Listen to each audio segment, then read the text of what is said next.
Bonjour chers amis de Pâques, une parole. Je vous accueille encore aujourd'hui au bord du lac d'Hossegor en ce mardi 3 juin.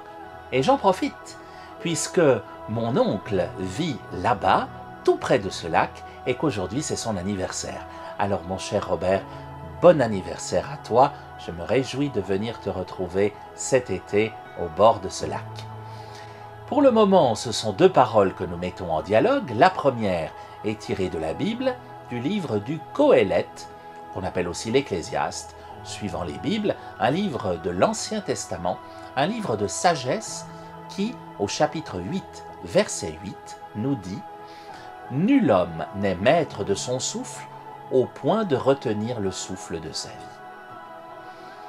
Nul homme ne peut retenir le souffle de sa vie. Nous devons tous passer par la mort, que nous soyons riches, pauvres, célèbres, inconnus, malades ou en bonne santé. Tôt ou tard, nous devons passer par cette étape qui est la mort.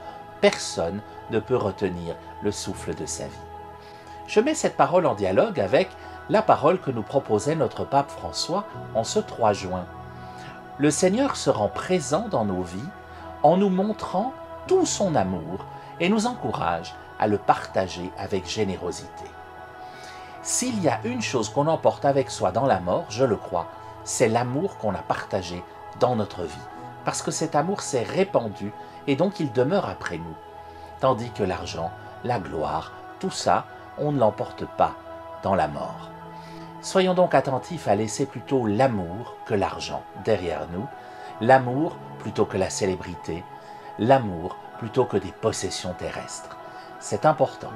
Retrouvons-nous demain, même écran, même Bible, même lac. D'ici là, soyez bénis, chers amis.